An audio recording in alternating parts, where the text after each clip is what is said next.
It's the week ending Saturday the 15th of August, and this is The Week Unwrapped. In the past 7 days, we've seen the UK officially entering a recession for the first time in 11 years, Russia hastily releasing its Sputnik COVID vaccine, and Joe Biden announcing Kamala Harris as his running mate for the US presidential elections.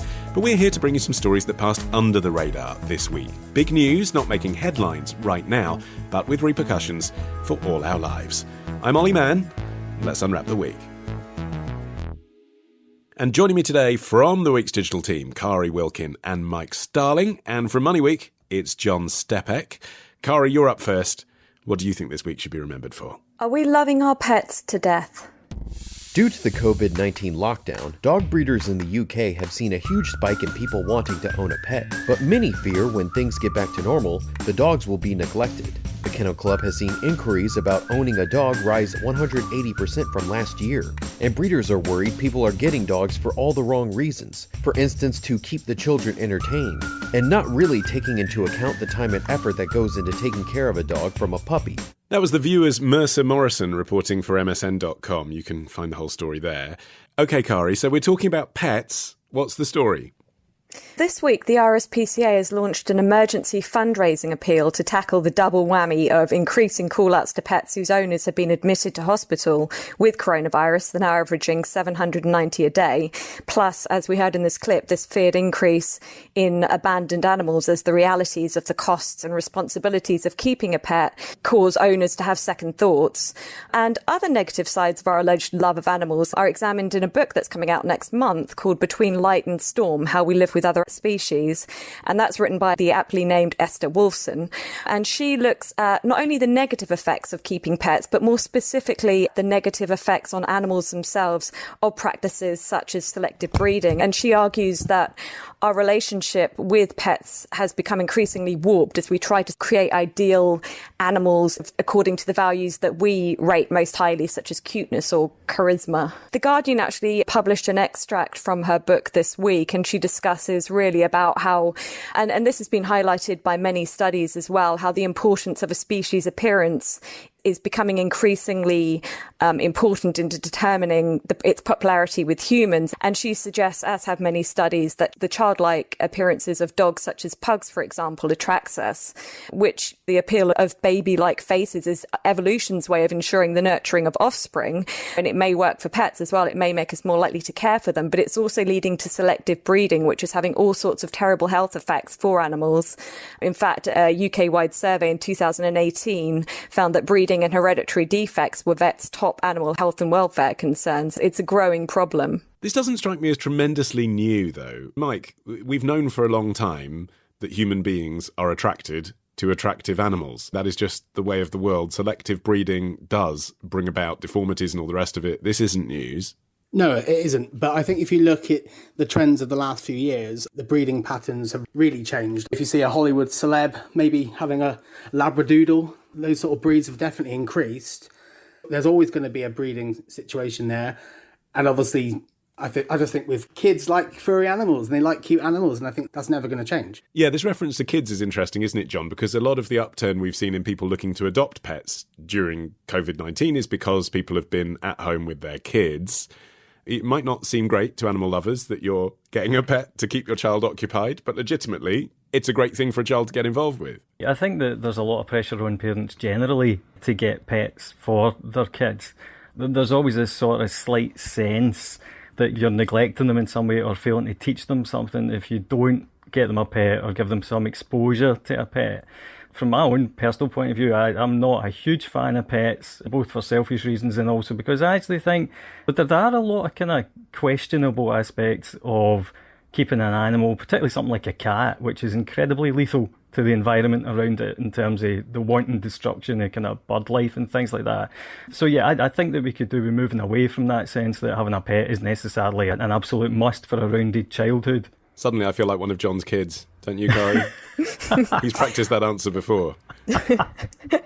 But do you not think that this whole sort of craze for designer or hybrid animals, that it's been fueled by social media? You look at Grumpy Cat, he was a flat-faced mixed breed, but so much of his popularity was down to the fact that he had an odd appearance caused by an underbite and feline dwarfism. But these are actually distressing conditions for animals as well that we find amusing. There's this uneasy relationship, and becoming increasingly uneasy, of this sort of total dependency of domesticated animals. A US ethicist called Gary Francinet has talked about the netherworld of vulnerability with pets, and I do think there is this growing push, and they're just being viewed as objects. Or if we ever had it, Mike. There was some interesting stuff in the Guardian article as well about the lack of understanding that even animal lovers have for the creatures that we let into our homes. So I think in the article it said something along the lines of, we anthropomorphisize them enough that we believe we know what they think. We recognise their emotions. And yet at the same time, we are prepared to overlook their basic needs by shutting them up in our houses all day when we're out at work. I can speak from experience with this. So I've got a cat. He's an outdoor cat. We had to move flats and put him indoor. He went wild. He really wanted to go back outside. And since we've moved again, he's an outdoor cat. And is he creating, as Stepek would put it, wanton destruction? Oh, absolutely. Yeah. He's now a countryside cat. I live in the Cotswolds, and he likes it more than anyone else, I think. Another thing, Kari, that came up in this article, which, as you say, is an extract from Wolfson's book, is the environmental impact of pets as well. Yeah, it's an irony that so many people who consider themselves nature lovers and say, oh, I have pets, I just love animals and everything. A 2017 study suggested that the increase in pet keeping worldwide would significantly increase the current ecological crisis. Just some of the numbers that were thrown out by this study are staggering. It found that cats and dogs in the US alone were responsible for up to 30% of the environmental impact of all meat consumption. These animals produce 5.1 million tons of poo, basically, annually, which is about as much as 90 million humans. They can carry disease, pollute waterways and coastal zones through the runoff from areas with feces. They can have, as John said, adverse effects on wildlife with cats killing birds and that sort of thing. So there are definitely negative sides to pet ownership for sure. Okay, but if you're buying from breeders, that's one thing, and you've talked about people doing designer dogs and all that kind of thing. But if people are buying from rescue centres, if the animal is alive, in other words, already, and if no one adopts them, they're going to die, then it's one thing to be aware of the environmental impact that your dog or cat's feces is going to make, John. But on the other hand, the alternative is their death. It's still overall a good thing, surely, to adopt the animal. I feel as if I'm being pushed to say, no, kill them all.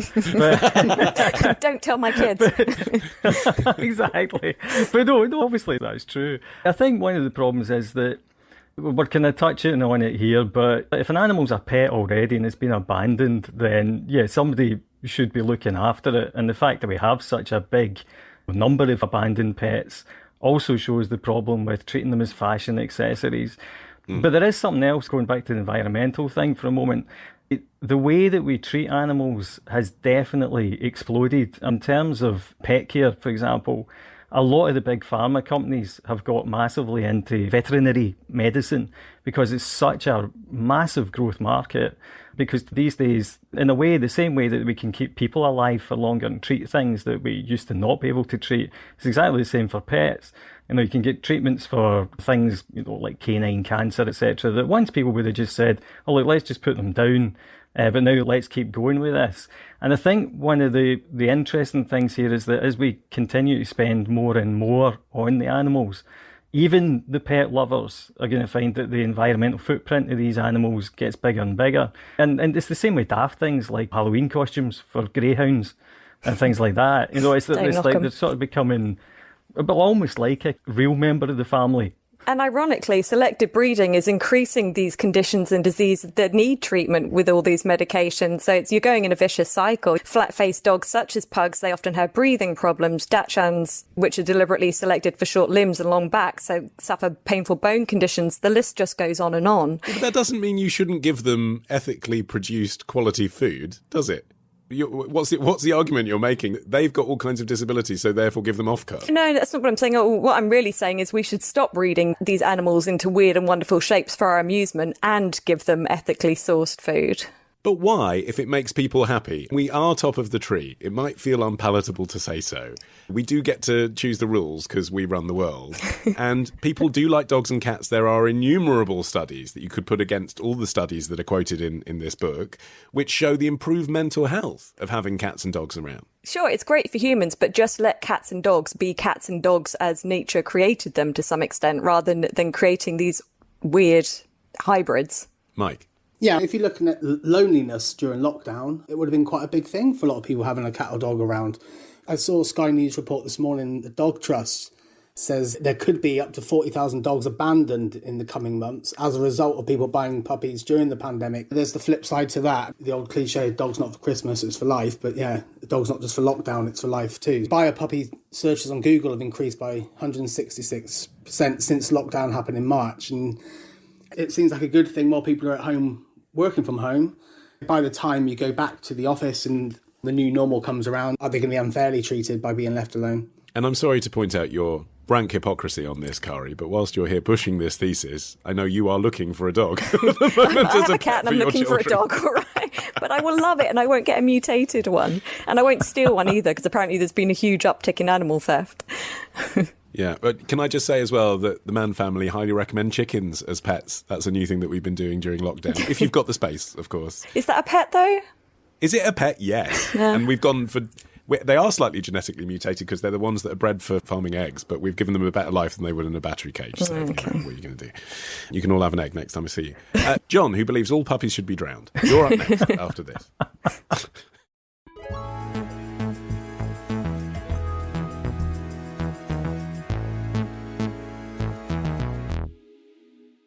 John, what do you think this week should be remembered for? Have we reached peak meat? In Climate Watch now, a new report from the United Nations says climate change is exploiting the world's land at an unprecedented rate. The report says a combination of human-caused climate change and land use is making food more expensive, scarcer, and even less nutritious. Adriana Diaz is in Greeley, Kansas, with what ranchers have to say about combating climate change. Jamie, Omar, well, ranchers tell us that they don't think it's efficient to eat less meat as a way to fight climate change. So to give you some context, one study says that going vegan for a year will reduce your carbon footprint by half as much as avoiding a single flight to Europe. Still, today's report says that changing your diet can help fight global warming. The ranchers say the cow climate change connection is overblown. Adriana Diaz reporting for CBS News. John, what's the story? Right, so this week, the UN's Food and Agriculture Organisation has got a report out, and it reckons that meat production, which unsurprisingly corresponds pretty well to meat consumption, fell in 2019, and it's also expected to fall again this year by about 3% ahead. Now that's significant because it's the first back-to-back drop ever seen in global meat production. Now, clearly there's a few special reasons for it. So the COVID-19 outbreak means we're eating out less, which means we're not eating as much meat. And it's also disrupted meat production. And last year, African swine fever hit pork production in China. But the point is, it could mark a turning point in a long-term trend.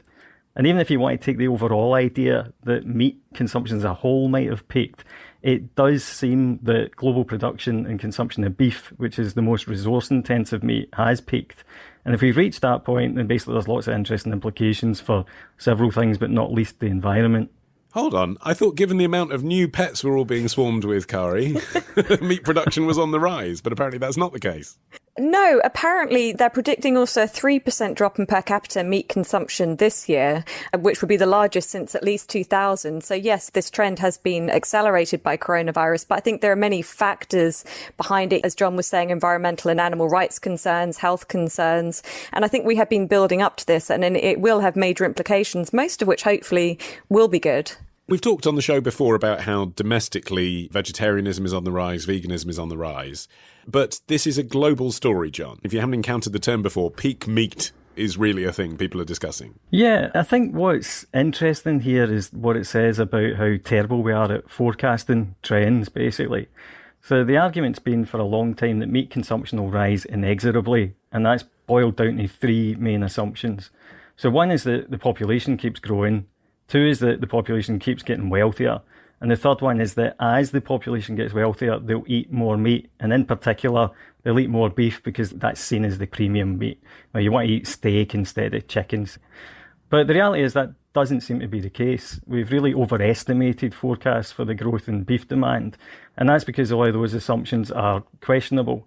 Like the population isn't growing as fast as we thought. We were just talking a few weeks ago about the crashing fertility rates around the world. And while people are growing wealthier, that doesn't necessarily mean they're going to eat more beef. For example, China's beef consumption is already on a par with Singapore's on a per head basis. So it's unlikely to get much, if at all, bigger than that. In India, you're not going to get an explosion in beef consumption, mainly for religious reasons. And in other developed markets, kind of like Europe, and even in the US now, consumption per head is either fallen off or has already peaked. And again, that's down to the sorts of things that Kari was talking about, like health concerns. People are more worried about red meat. And then if you think about it in the wealth point, the people who are eating all these kind of vegan diets or are interested in substitute meat, the ones that are doing it for health reasons rather than ethical reasons, are all kind of Silicon Valley types. So the wealthier people get, the more hung up they get about their health, and the less likely they are to eat beef once you go beyond a certain level. So there's a lot of interesting trends.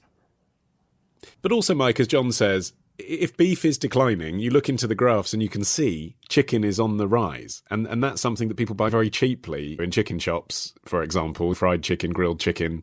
It's not just about health, it is also about wealth. It's about what people can afford. Yeah, exactly. I've been reading quite a bit from Bloomberg Green talking about exactly this point. Like, chicken production's gone through the roof and it's tripled its share in total meat production. And that is also in the sense of how much land is needed for chicken.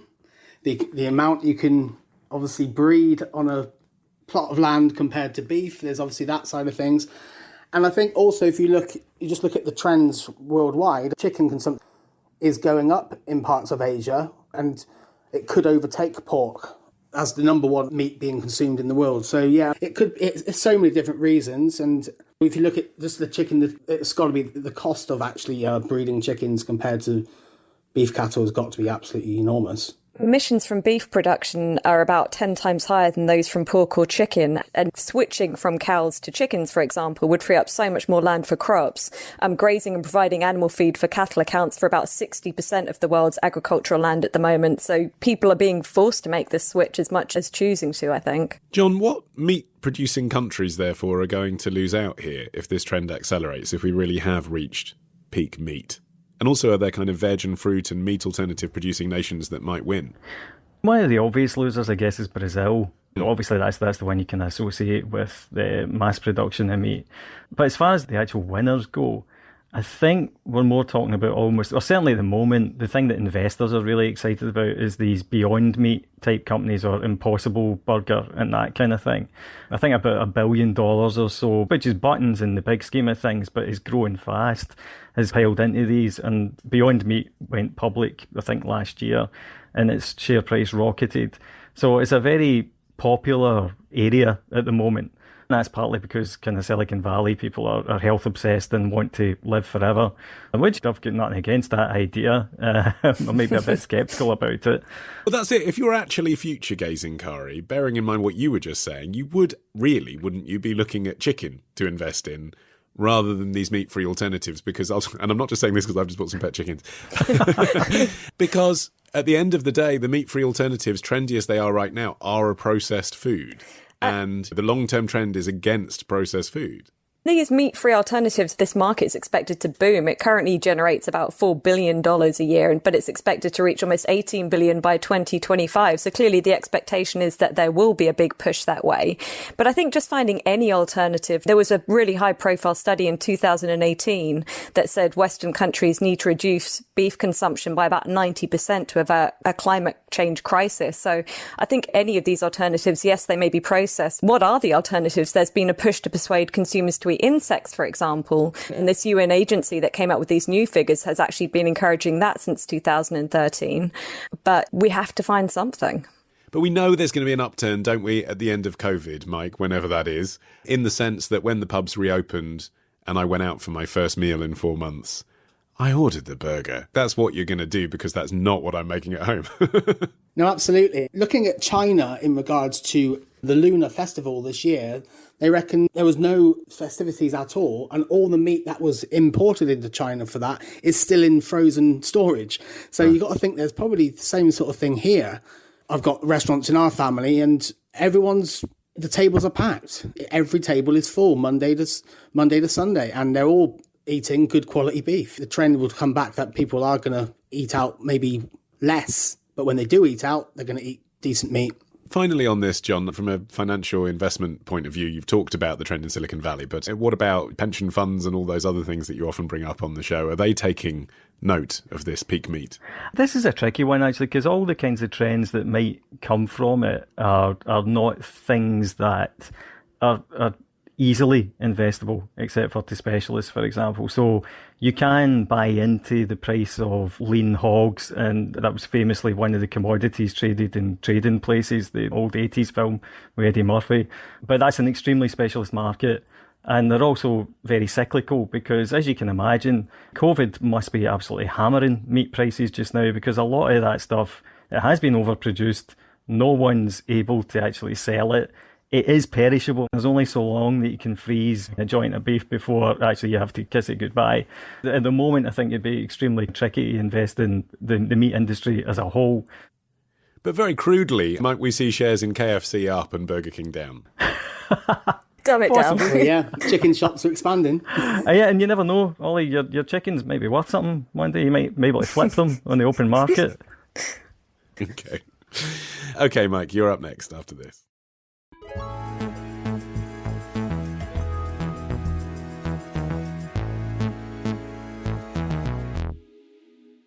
Okay, Mike, you're finishing the show. What do you think this week will be remembered for? Is the fat lady about to sing for the live music industry? I will miss the mosh pits, but they will come. They will eventually come back when we're allowed to do it again. I think it's fantastic that our region's going to lead the way on this, and we'll be the trailblazers for hopefully something that will continue on through the rest of the pandemic. You know, it's such a big part of our economy, and it's a big part of British culture. Like we're always popping out banging artists and stuff. So we need to maintain that and make sure that we don't destroy the grassroots areas of that. Because I cut my teeth in all of them sorts of places. It's not going to be exactly the same as a gig that you'd normally have, but we've got to do what we can do. It's better than doing no. Singer-songwriter Sam Fender speaking to the BBC on Thursday. Mike, what's the story? The UK's first socially distanced outdoor venue has opened at Gosforth Park in Newcastle this week. And instead of the usual 40,000 crowd, 2,500 people went to watch the first gig. It was 5 people to 500 platforms, which are separated by about 2 metres to ensure social distancing. Yeah, and when I saw the lingo platforms being used, and then I clicked on the images because I was curious what it actually looked like. And really, the word I would use to more accurately describe how people were being held is... Pens, yeah. Pens of 5 people, exactly. It was exactly that. I mean, there's raised platforms at the back, so people have got a bit of a higher vantage point. But generally, yeah, you are pens of 5 and you're spaced out around the field, so to speak. Generally, the people who went to the gig and watched Sam Fender play seemed to really enjoy it, but obviously they were just keen to get back to any kind of live music. Do you think this is the future? I don't know. I think that his fans wanted to be there, like you say, and it was a unique experience, a lot of people were saying, but there was mixed reaction. But you got to say good on them for trying, but is that going to work for everyone? Of course it's not. Indoor venues, comedy clubs, no chance. It's not. That's the thing's not going to happen. And also, it's August, let's be honest. Let's do this in February. Yeah, Kari, we can agree, can't we, that any live event is a good thing for the spirit of the nation. Never mind the artists and the professionals involved in mounting the events. Yeah, I'm worried about the venues, actually. This gig this week, it was actually followed the first government-backed socially distant show, which took place in July, and that was Frank Turner performing to 200 fans at the 1,250 capacity Clapham Grand. I'm sure everyone had a great time, and of course, getting live music back is really important just for the industry as a whole and for the national psyche. But the organisers admitted that they didn't even make enough money to cover the venue's operating costs, let alone Turner's performance fees. There are hundreds of venues, not just music venues, comedy clubs, theatres across the country that despite government aid packaging, they're not going to survive this crisis. That's going to really hit the culture of this country. And when we're looking at underreported trends, John, there has been a lot in the news, obviously, about people who work in the creative industries who are struggling at the moment for obvious reasons. But maybe what hasn't been discussed so much, because it's really hard to discuss it because it's an unknown quantity, is the new artists that might have broken through had the usual routes to market been there. The creatives who would have grown by putting on a show and then gone on to do something that would win them a BAFTA that will now never get that opportunity. It's those unwritten stories. Yeah, I mean, it's a nightmare. The obvious one is, the obvious one right now is the Edinburgh Festival. Obviously, it's basically been cancelled. I know there's a few virtual events and all the rest of it. But if you think about the number of people who break out at that every year, and the fact that's then gone, even for a year, means that, yeah, definitely there's some hidden talents that will remain forever hidden. And that is a real shame. And I have no idea how you go about addressing that, because Zoom obviously is not a decent alternative. It's fine for things like this or for the odd meeting with the office, but there's not much atmosphere.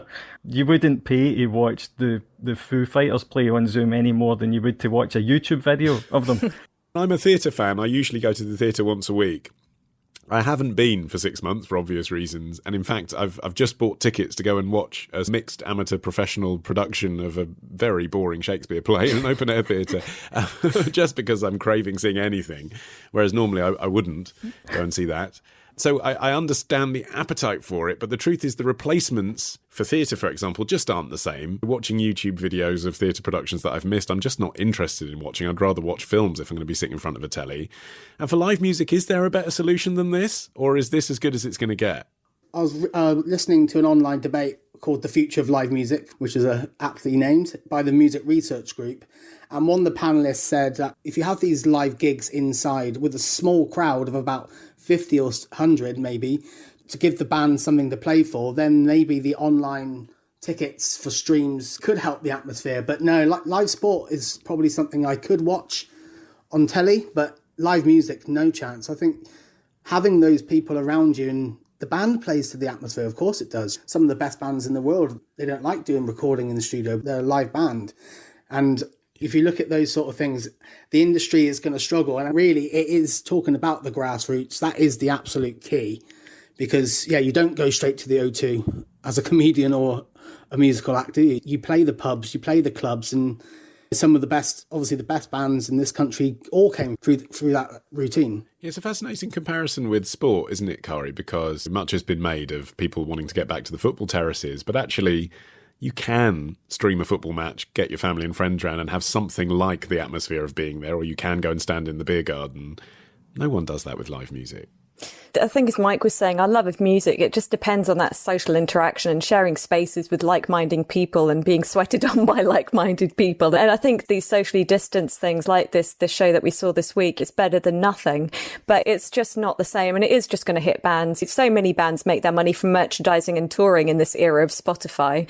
And I've been looking at the alternatives like live streaming and how bands could make money from it and everything. But you could tap into VR, and you could argue artists will be able to perform as reality bending extensions of themselves. There could be more collaboration with the gaming industry, for example, but it's not the same. Germany's actually been experimenting with various options for these kind of venues. Like, there have been socially distanced club nights where dancers have to stay within circles drawn on the floor. And I looked at the pictures and it just looks so depressing.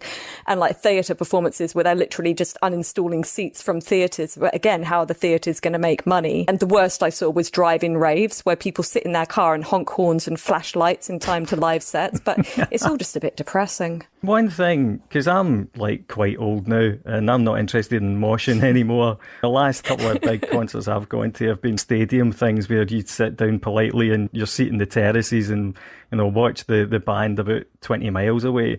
And I have to say, I still enjoyed it. It's going to entrench the power of, the big bands, in a way, probably create a bit of a monopoly. But I don't know, maybe there's a way to have the kind of new acts, like mini festivals or something like that. And then you can have everyone socially distanced, have the big acts helping some more of the kind of younger players come in, and then everyone gets to sit there and sedately watch their favourite rock band, like the Rolling Stones or whoever, from the comfort of their table. Yeah, just to be clear, by big bands you mean U2, not Glenn Miller. Yes. Harsh. I suppose I should finish just by going around with some musical nostalgia and ask you the best gig you've ever been to. Kari, I can see a copy of Park Life on vinyl behind you, so I don't know if that's a clue to your musical tastes or not. I would say the most memorable band for me was my first ever big stadium. I went to see Prince when I was 13 and it was fantastic. Excellent. John, best gig ever? The first Tea in the Park festival in the mid-1990s, because it was literally in my backyard. And I saw... Was it? Do you live really close? Yeah, the best band there actually was Crowded House, which I know it sounds weird, but they were fantastic. They got everyone making pyramids and human pyramids and things like that. So, fantastic showmen. Mike? Bordello in France. I went to see them in Paris, and with the social distancing rules, there's no way their gigs will go ahead. It's all jumping about, but it was a fantastic gig, and I've seen them a number of times. But yeah, over there, I think it was the French crowd that made it, actually. Mine was REM at Glastonbury in 2003. But anyway, I really feel like just talking about it is just the same as watching. That is it for this edition of The Week Unwrapped. A big thank you to John, Kari and Mike. There will be no encore. For more show-stopping performances at a safe social distance, of course, why not peruse our back catalogue? You can download every episode right now. Just search for The Week Unwrapped on your podcast app of choice. I've been Olly Mann. Our music is by Tom Morby, the producer Matt Hill at Rethink Audio. And until we meet again to unwrap next week, bye-bye.